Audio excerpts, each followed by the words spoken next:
Test. Yep, okay, I got audio. And it is recording. Thank you. Yeah. Yeah, whenever the work. My stats class today didn't get one because at the end of the lecture I turned it off and found out that it hadn't been recording the whole time. So technical difficulties happen more frequently than I would like with that thing, but I think it helps. You know, someone's working out a problem, they want to go back and review what was said, something I explained, an example in class helps. And of course, there's always someone who figures that I can just watch the video and I don't have to show up for class. That never works out. So, but anyway, I still think the benefits outweigh the detriments. Now let's see. We picked up last time. We left off last time on the talking about the electroscope. That's part of the lab from yesterday. And if you want to know what should have been happening in the lab yesterday, read section 16.4 and look at the pictures around the columns, the margins. They do a pretty good job of describing what should have been happening. Of course, I explained to you with humidity, every little water molecule in the air is fighting against you, ever building up a static charge, which is why it's always a lot more annoying to walk across a room full of carpet on dry days than it is on wet ones. But anyway, Dalton pointed out the one experiment did work pretty well with the little vinyl and acetate strips suspended from the strings, and most of you were able to get the thing charged up enough to actually see it repel, to push, and to attract, to pull. That means, if you recall your Physics 1, that in order for it to cause the other strip to move, it had to what? In order to make it move, it had to cause it to accelerate. And mass times acceleration is equal to force.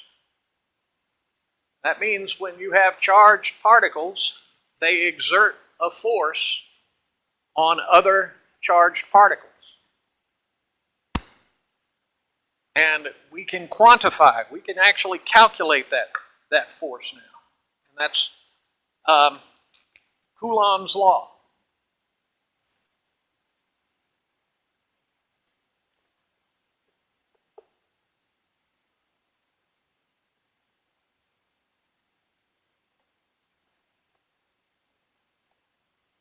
Help me make sure I wrote that right.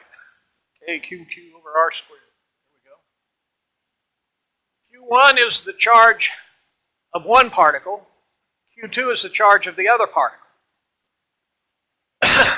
In order for a particle to exert a force, there has to be a second particle that it exerts that force on. Okay? The strength of that force is inversely proportional to the square of the distance between them. Radius squared. Now, here we're talking radius, and in fact, because of the nature of the charge of the field that emanates from a charged particle, it happens in all directions uniformly spherically.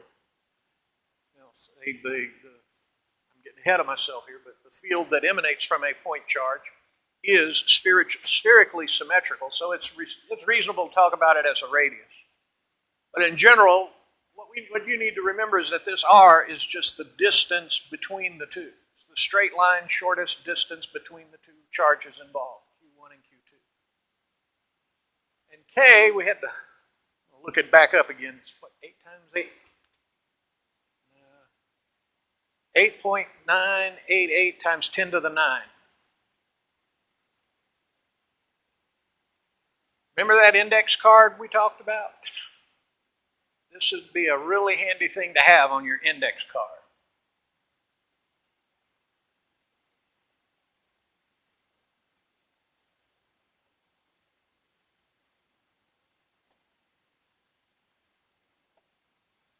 Coulomb or per Coulomb squared?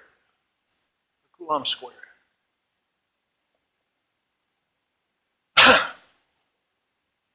For most part,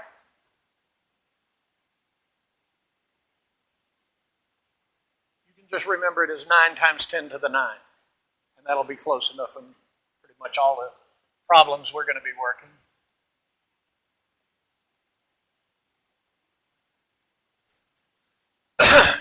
Just a side note. Do all of you understand this notation, the way I'm using the exponents here? Does that make sense to everybody? Okay. Sidebar.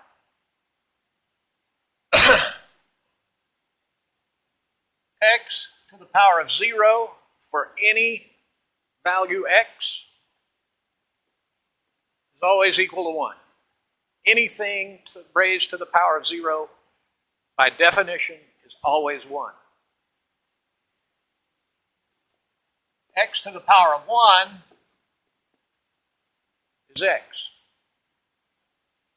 And I'm sure you all know how exponents work.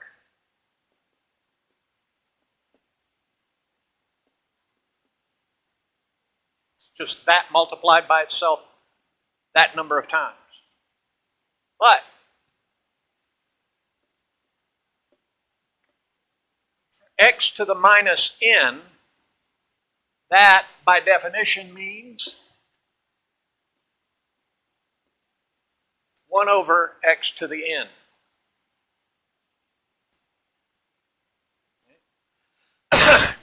Another one that you're going to need to know, because I use it out of habit without thinking about it, and if you don't know this, then it will confuse you. X to the power of 1 over n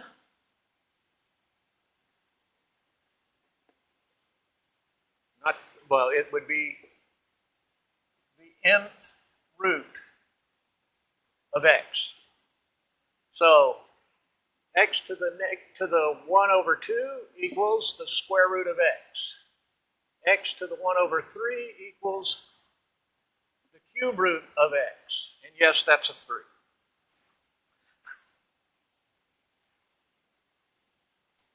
So, when I write Newton meter squared per Coulomb squared, or meters per second squared, whether I write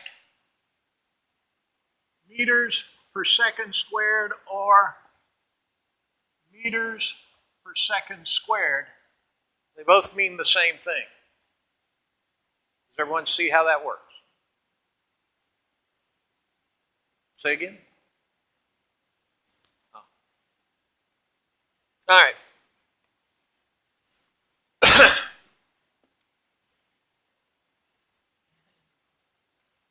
Oh, did everybody get their pictures taken before I wrote it, before I erased it? And yes, you are welcome to take pictures of what I write up here if you want to. It helps you take notes and remember it when you get home. Now, find that train of thought that I just ran off the rails.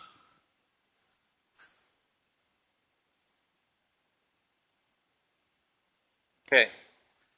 This is the actual quantification of that force that is exerted between two charged particles.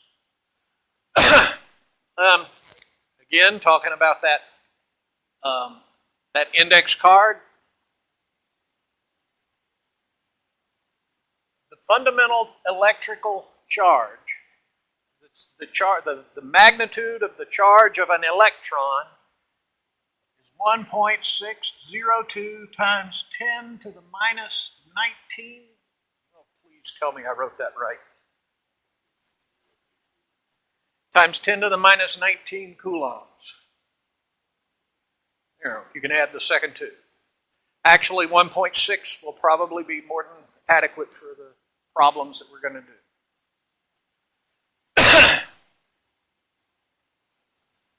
These values are also on the inside cover of your book, or they should be. On one of the covers, in front or back, I don't remember. But they should be there for you to find, and they'll have them carried out to far more decimal places than you're going to want to punch into your calculator.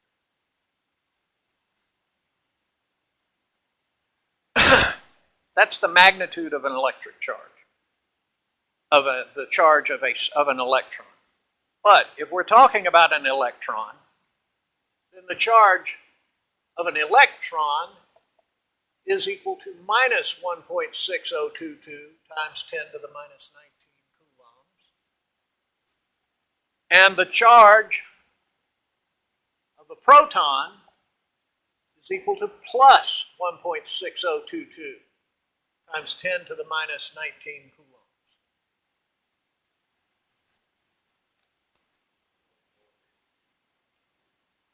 That means charge. Yeah. Charge of an electron is negative. The charge of a proton is positive. Because if they're dissimilar, if one's positive and the other is negative, the force is towards each other. It's attractive. If they are the same, then it is repulsive. Now, and I think we talked about this last time. Did everybody sign this sheet? Anybody not signed in? Looks like everybody's okay. We talked about it last time. The positive and negative assignment is purely arbitrary. It's the way Benjamin Franklin designated them back when he was working on this, and we've just never changed it. We've just stuck with it. And it really and truly is arbitrary. If we reassign them and said, okay, from now on, protons are negative and electrons are positive, and if Neil deGrasse Tyson has his way, they probably will someday. But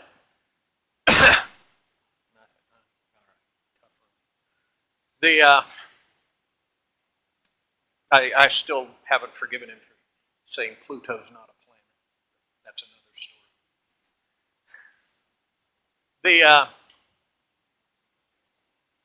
The fact is, we could change the designations around. It would change all of the calculations, but only in their sign. Nothing else would change. So there actually is no reason to prefer one over the other, except this is the way it's always been done, so this is the way we still do it. Now,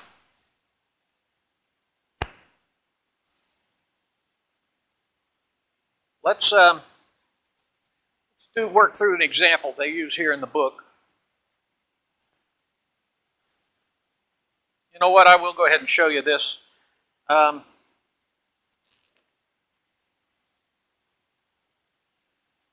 It might come in handy later. There's another quantity called epsilon sub naught. And epsilon sub naught is equal to 1 divided by 4 pi k.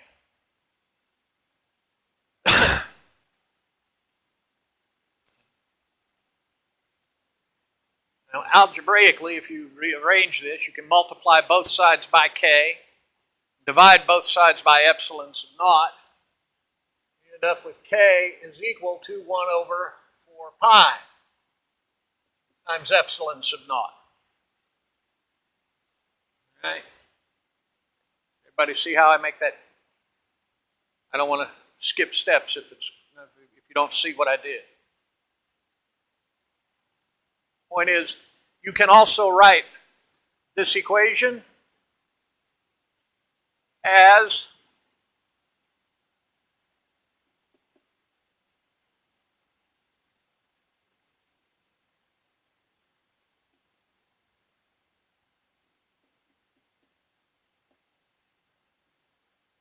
one over 4 pi epsilon sub naught times Q1 times Q2 over R squared. It's the same equation both times. And in fact, you can solve for epsilon sub naught. And they already did. From this, 1 over 4 pi k, which would give you, I'm just going to copy it from the book here, 8.85 times 10 to the minus 12 coulombs squared per Newton meters squared. You'll notice that the units just got inverted. 8.85. You making fun of my handwriting?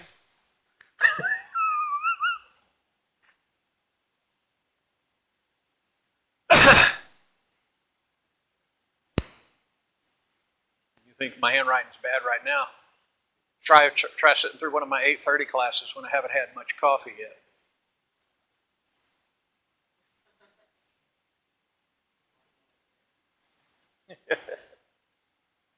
Okay. Let's work through this example. They ask the electric force.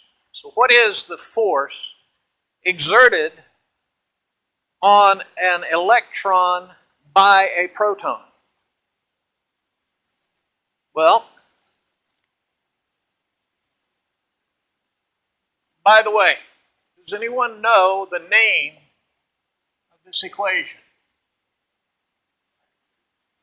Well, it's got a magnitude. It is a vector, in fact, but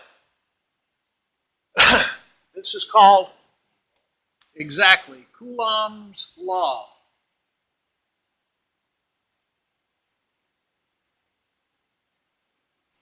Coulomb was a Frenchman who did the work on electrons, did the research on this stuff, and he's the reason we call the charge, the units of charge, coulombs. It's his name. If you've studied electricity or electronics, then you know that current is measured in coulombs per second. Okay? And it would actually work out to 6.25 times 10 to the 28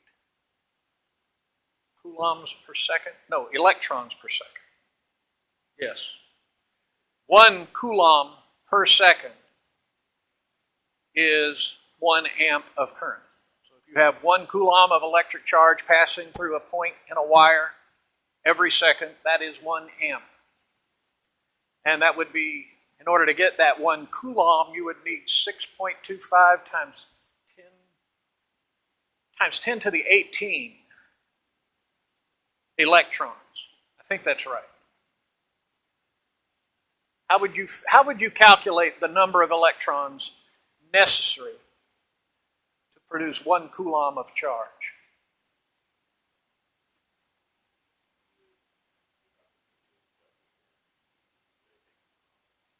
Well, that would be how you convert it from scientific notation to just integer notation. But how would you get that number? 6.25 times 10 to the 18 electrons. You want to know, you've got 1 coulomb of charge. And you want to know how many electrons that is.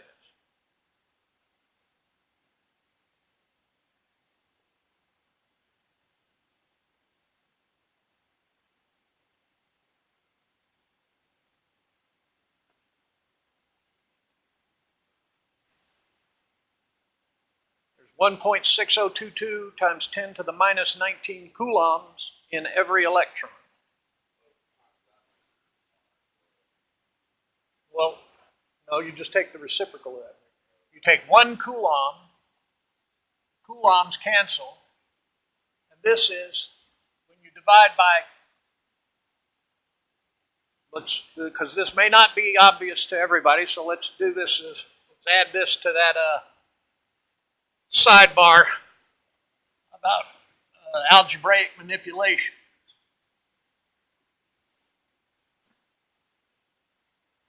When you divide, you are simply multiplying by the reciprocal. Okay? The reciprocal of any number is whatever number you multiply that number by to get 1. So the reciprocal of x is 1 over x. All right? Now, that means if you have a value of y and you want to divide it by x, then you multiply it by the reciprocal, or 1 over the value of x.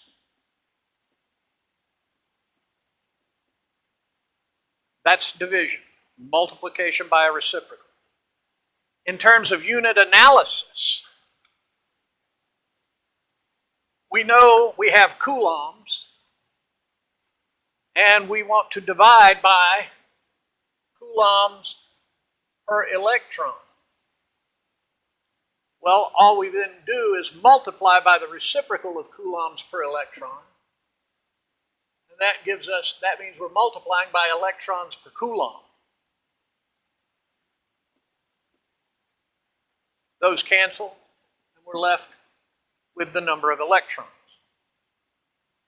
On your calculator, there's a key that's labeled 1 over x, or it may be labeled x to the negative 1.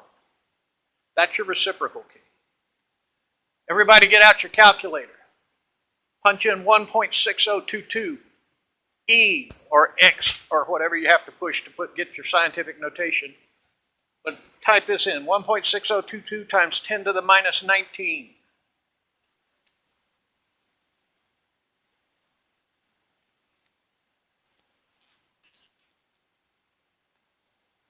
Then press reciprocal. And please tell me it comes out 6.25 times 10 to the 18.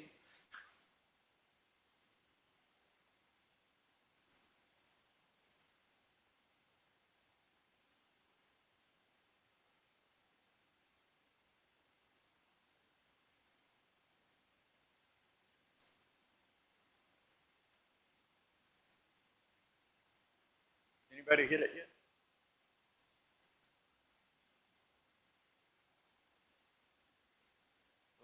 Definitely need your reciprocal button. My old calculator then. Excellent. That's the number of electrons in 1 coulomb of charge. Or, in other words, if this is coulombs per electron, then the reciprocal of this is electrons per coulomb. Now,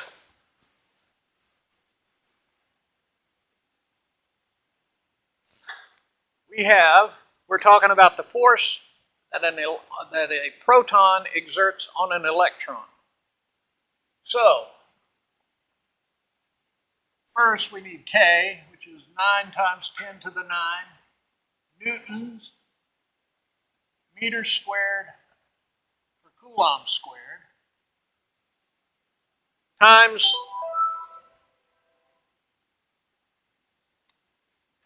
the charge of the electron,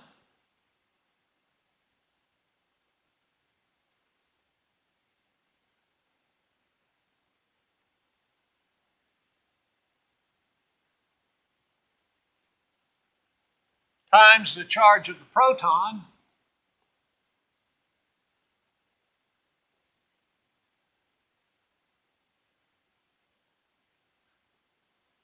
divided by the distance between them squared. Now, in this case, on the electron of a hydrogen atom,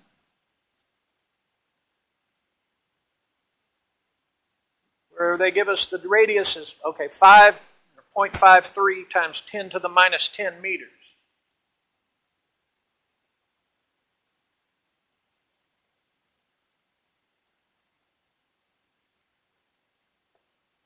Which we square. All right. Well, let's start by squaring this. First of all, let's just 9 times 10 to the 9 newtons meters squared per coulomb squared times a negative times a positive is a negative. So I'm bringing out that negative times 1.6022 times 10 to the minus 19 coulombs squared divided by 0.53 times 10 to the minus 10 meters squared.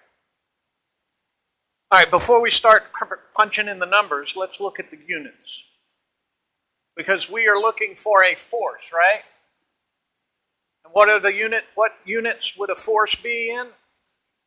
Newtons. So, here we have coulombs that are going to be squared, so this is going to be square coulombs. Here we have meters that are going to be squared, so that's going to be square meters. These square meters cancel out these square meters. These square coulombs cancel out these square coulombs. And that leaves behind just newtons. So our units work. And I don't have my calculator with me, so somebody do the arithmetic.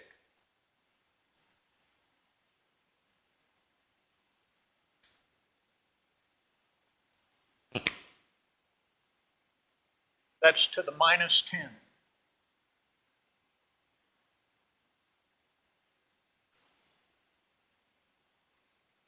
I'd give you more grief about making fun of my handwriting, but I don't have it in me.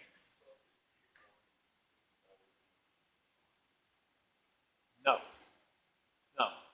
It'll depend on how many electrons.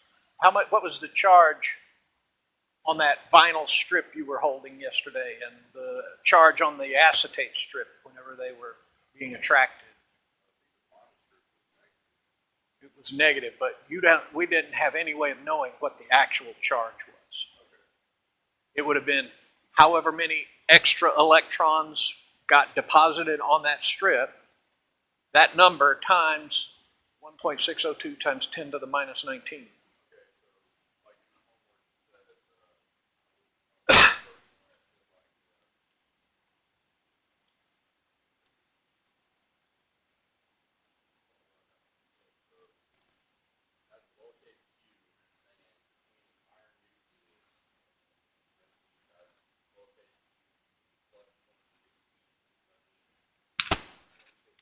(26E). E means the magnitude of the charge of an electron. So it would be 26 times 1.6022 times 10 to the minus 19 coulombs. Well, it would be Q1. It would be one of the Qs. Remember, you're talking about two different charges. In this case, you're talking about an iron atom with 26, an iron nucleus. That's 26 protons. Each proton is plus 1.6022 times 10 to the minus 19 coulombs. So the entire Q1, in this case, the 26 protons, is equal to 26 times 1.6022 times 10 to the minus 19 coulombs. And that's your Q1. Now it's going to ask what charge is it exerting a force on?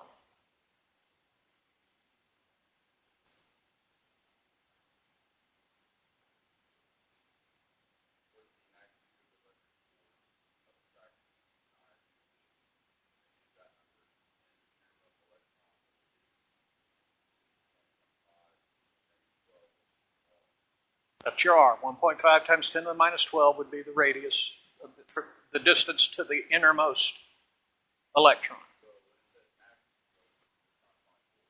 That's right. You're looking for just the magnitude, not the direction. That's a good question because we're about to get there, and I really do need to get to that because, trust me, y'all want to be prepared for next week's lab. But yeah, this is what you do. You find Q1, in this case, is 26 times this.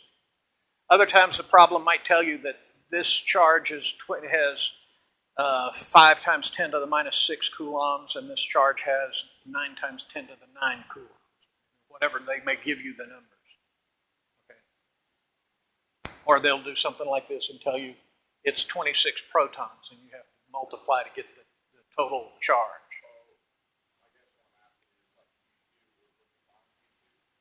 No, Q2 in this case would be the charge of that one innermost electron. Okay. And that electron would be minus 1.6022 coulombs. Okay. There's only one electron. So Q2, the electron would be one electron, but the positive charge would be 26 times that, because you've got 26 protons. And so Q1 and Q2 are two different numbers. In this case, they're the same because we're dealing with one proton and one electron. And if you do all the arithmetic, did everybody do the arithmetic yet? Who came up with 8.85 times 10 to the minus 12? Say? Did anybody get something different? What did you get?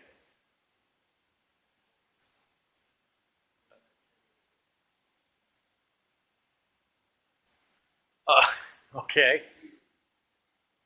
Well, it should be minus, because we've got a negative sign here, 8.85 times 10 to the minus 12 newtons.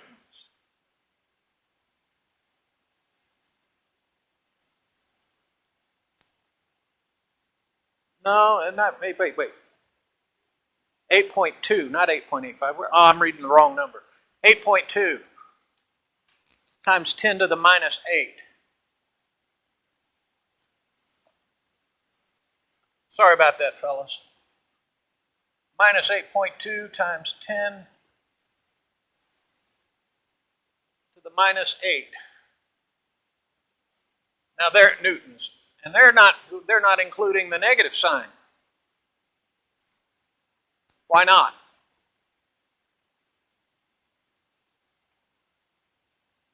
Is the book wrong, or am I wrong? Did I make a mistake?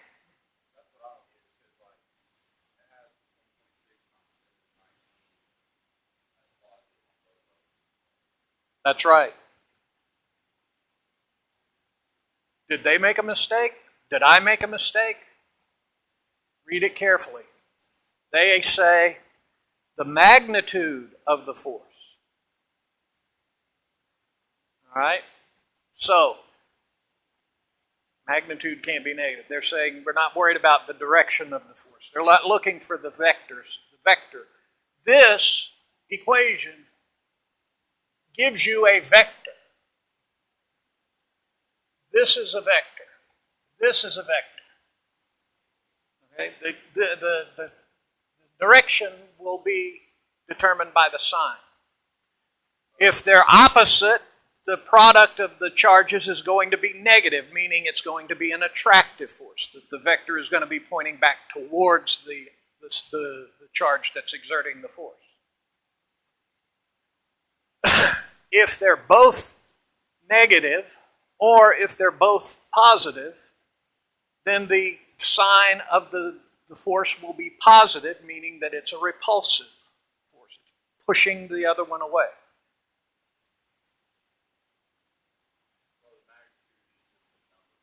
Magnitude is the number. Now, while we're on this, let's go ahead and do this, because we need... How many of you are familiar with vectors, doing vector calculations, writing vectors, and manipulating them mathematically, adding and subtracting vectors, and multiplying vectors? You can tell me what a vector is. Well, it is a magnitude and a direction.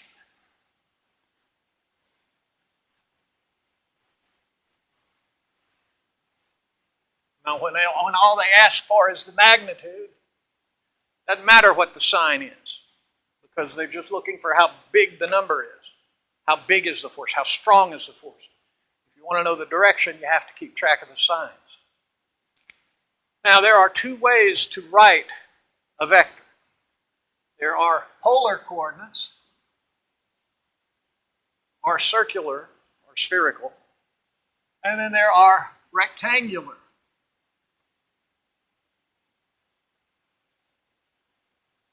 Coordinates. Or sometimes they're called Cartesian coordinates. In this case, we have x and y axes.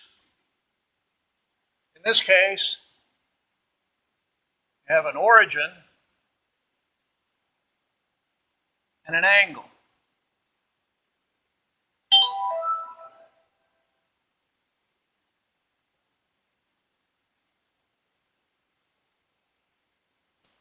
In this case, you want to write the same vector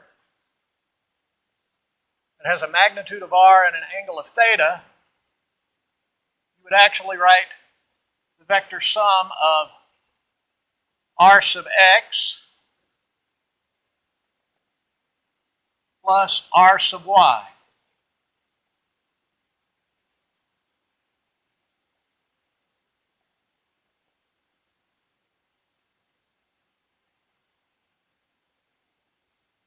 And that would give you the vector r.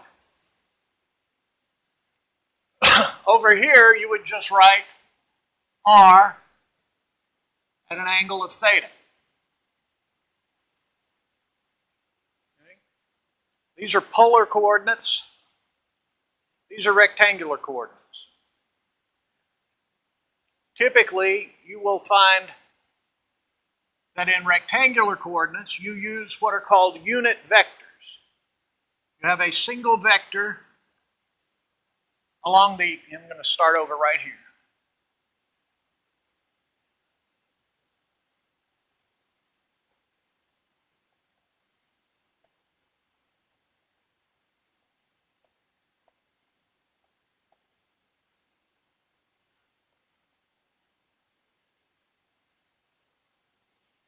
You have one vector here, a unit vector that's 1 unit long, pointing along the x-axis. It's called I, and it's designated with a top hat. I, by definition, is 1 at an angle of 0 degrees. You have a second unit vector that is parallel to the y-axis. It's called J and designated with a top hat. J, by definition, is 1 at an angle of 90 degrees. If we were working in 3 dimensions, there would be a third one sticking out of the board called K with a little top hat. But we would have to go into 3-dimensional angular coordinates to discuss that, and we're not gonna. So, you're welcome. Now, here, you would write the vector r in rectangular coordinates as the magnitude of r sub x times I. Now, when all you have is a number with no direction, that's called what? No, well, it is the magnitude, but it's called a scalar. A scalar number is not a vector. A scalar is just a magnitude, as Dalton says. It has no direction associated with it. But when you multiply a scalar times a vector, you increase the length of the vector by that much. You scale the vector up. So r sub x times I, if r is 2, if r sub x is 2, then that means that, I hope you can all see colors. This is r sub x now.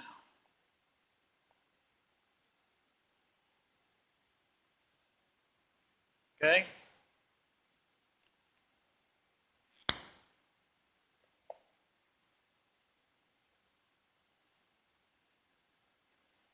Now, what if r sub y is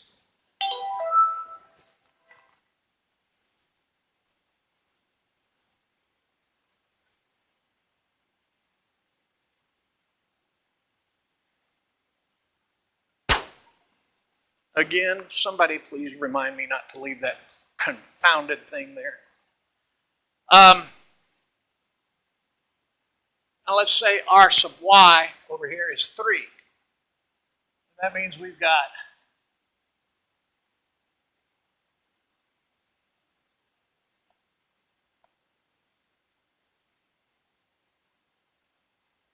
r sub y equals r sub y times j. The scalar r sub y, the magnitude of r sub y, times the unit vector j gives you this.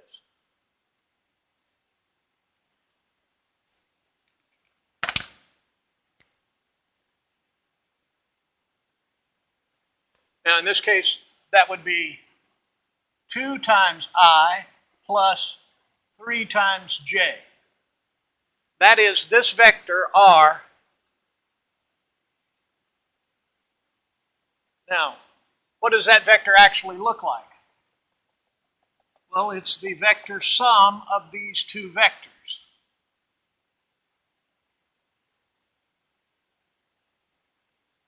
Just like that.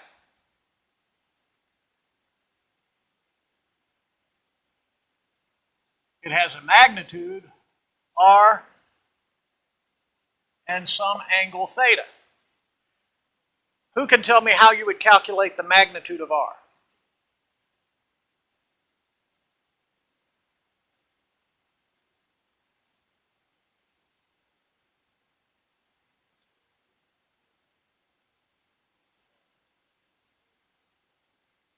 Exactly.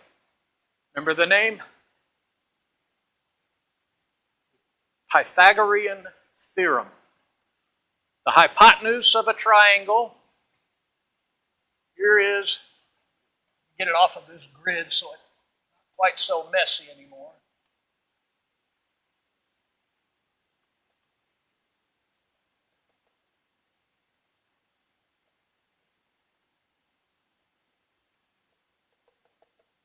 Here is your right triangle. It has sides r sub y and r sub x, so the magnitude of r is equal to r sub x squared plus r sub y squared square root. That's how long the vector sum of these two right rectangular vectors are. Now,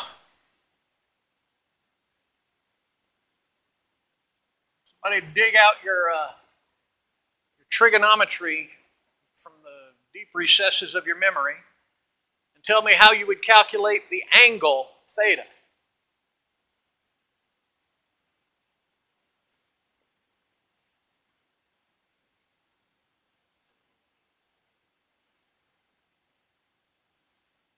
It's the inverse tangent of y over x, exactly.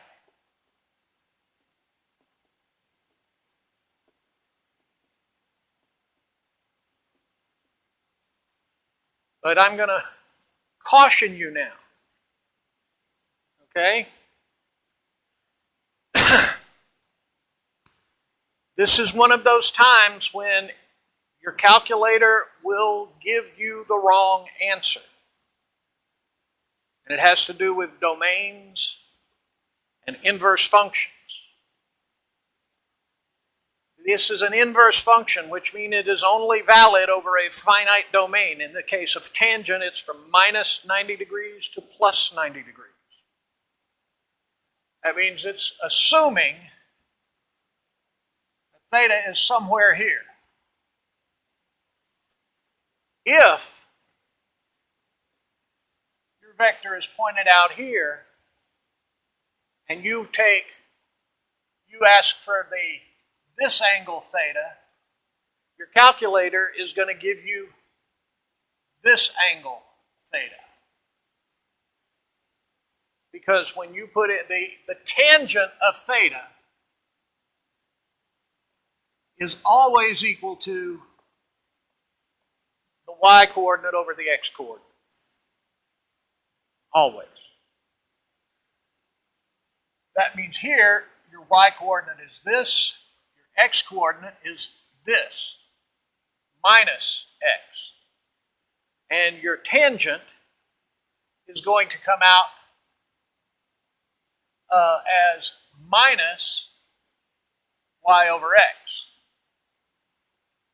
which, if I'm doing this right in my head, would put it down here somewhere. fourth quadrant.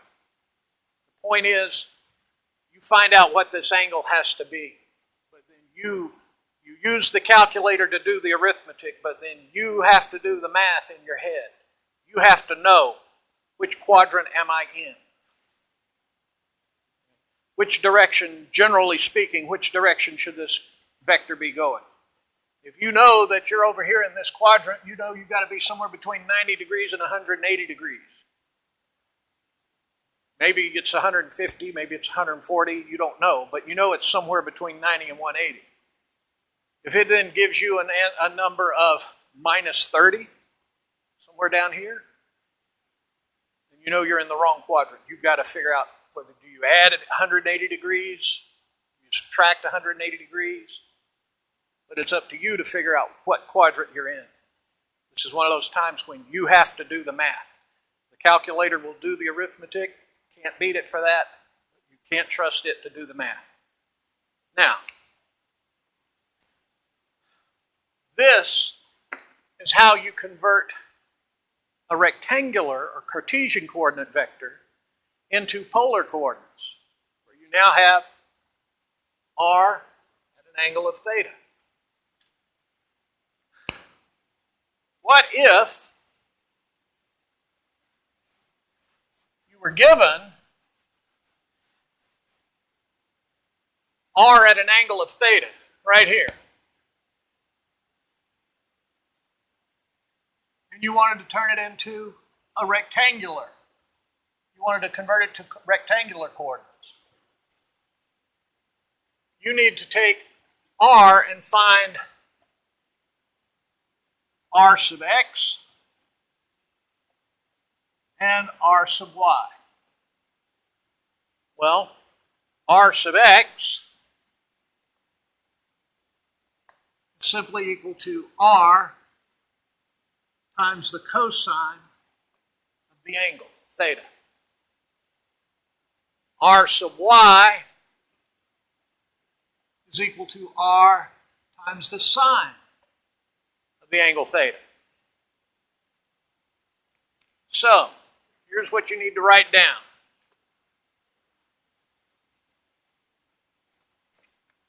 If you're given r in polar coordinates, your vector r is r at some angle theta, or that's in polar coordinates, then r in rectangular coordinates is equal to r polar times the cosine of theta times I plus r polar times the sine of theta times j.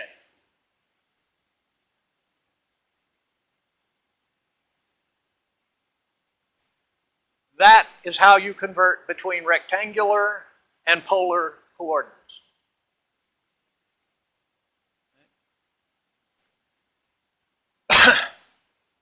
Why would you want to do that?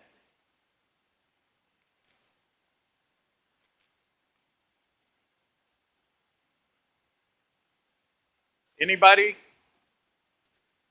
Why would you want to convert from polar into rectangular coordinates? If you want to add vectors together, or if you want to subtract vectors from one another, which subtraction is just the addition of a negative. So anytime you need to add two vectors, you need them to be in rectangular coordinates. And you can add them together.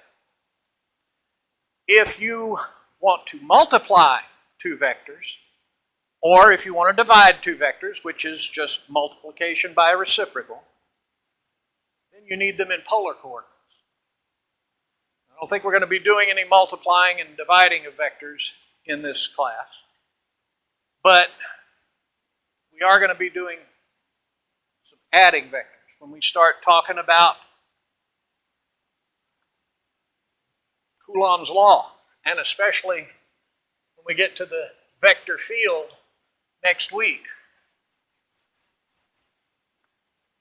This is the lab we've got coming up next Thursday.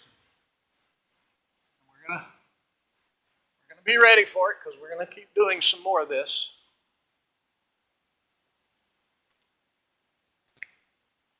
So you have a charge here. Call that one Q1. Some number of coulombs. You've got another charge here. Q2.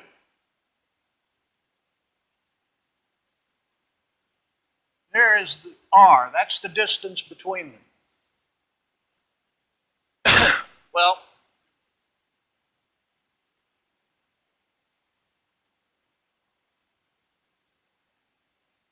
you were given the coordinates of this charge is in rectangular coordinates at coordinates of x and y, or x1 and y1 for Q1, and Q2 at x2 and y2.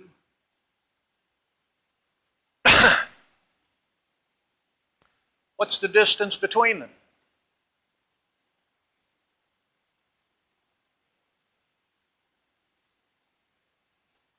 This distance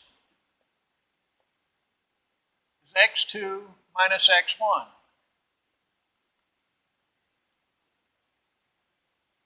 Right?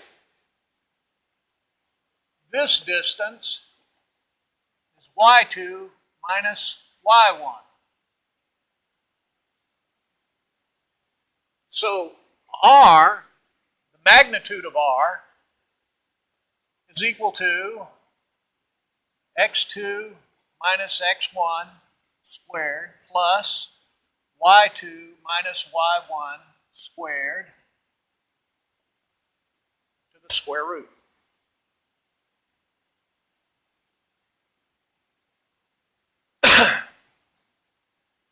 Now, you can actually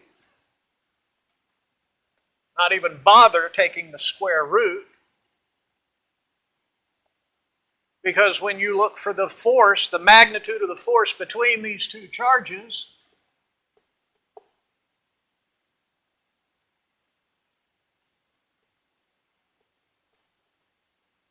you're going to want it divided by r squared anyway.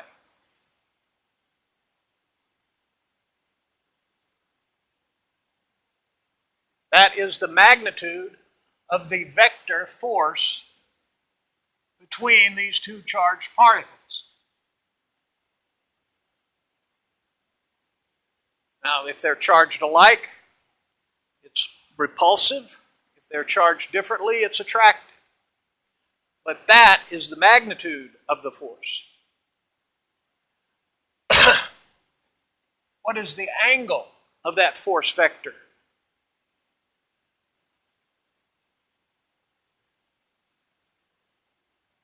Tangent of the angle theta is equal to y2 minus y1 divided by x2 minus x1. This distance divided by that distance. Then you can find the inverse tangent and make sure you're pointing in the right direction.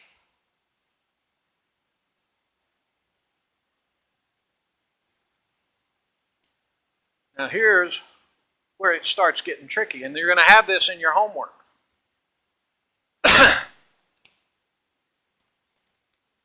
What happens if you have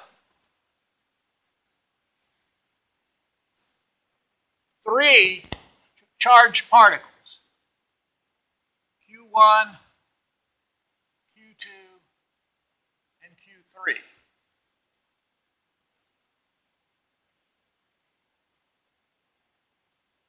These are separated by distance 1, d1. These are separated by distance d2.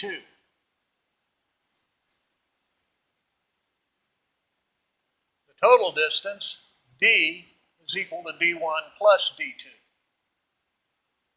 What is the net charge, the net force exerted on the third charged particle by the first two?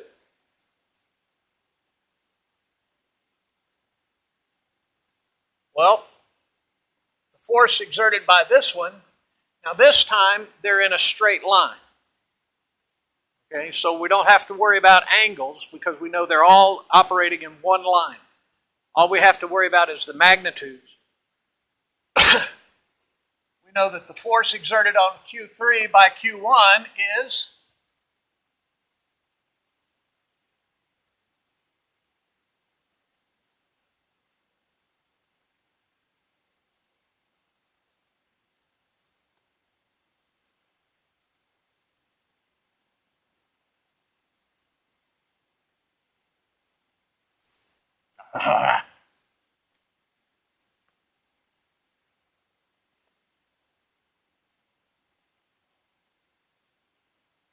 that's the force exerted on Q3 by Q1.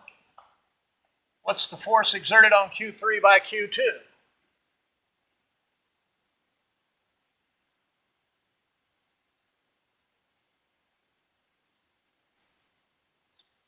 K times Q2 times Q3 divided by the distance between them, which in this case is d2 squared. The total force is simply the sum of these two forces.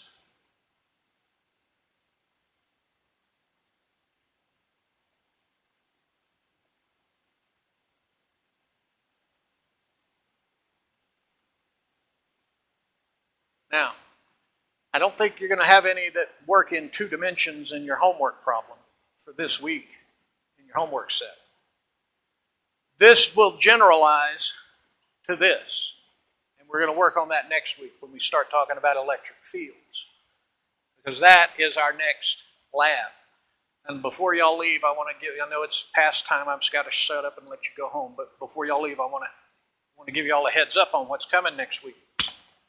Next week's lab is important that you don't miss it, because it's not one that you can make up. It's a data analysis lab. We're going to be looking at, we're going to start talking about electric fields next week. The electric field that a charged particle generates or produces. That is a vector field.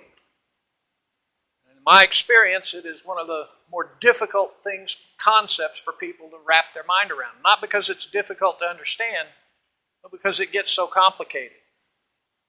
Most people just stop thinking it through.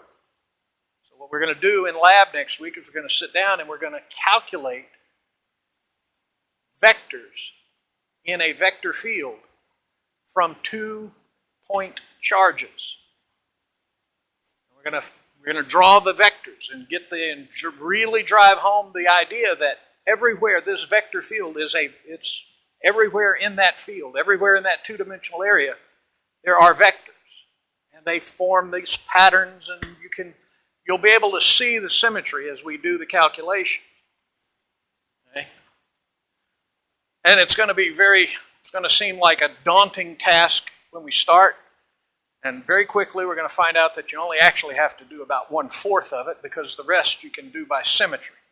Just once you've done this one, that means you've also got this one, and this one. Okay? And I'm going to walk y'all through the first however many we can get through in the 2 hours. And then y'all are going to take it home and finish the rest by week 3 lab.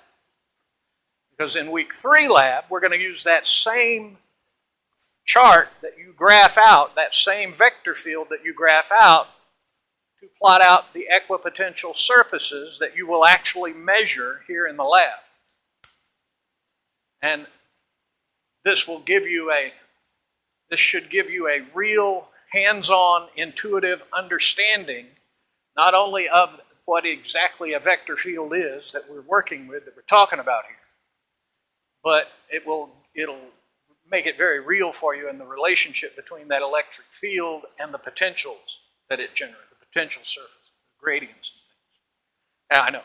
Shut up. Thank you. See y'all next week.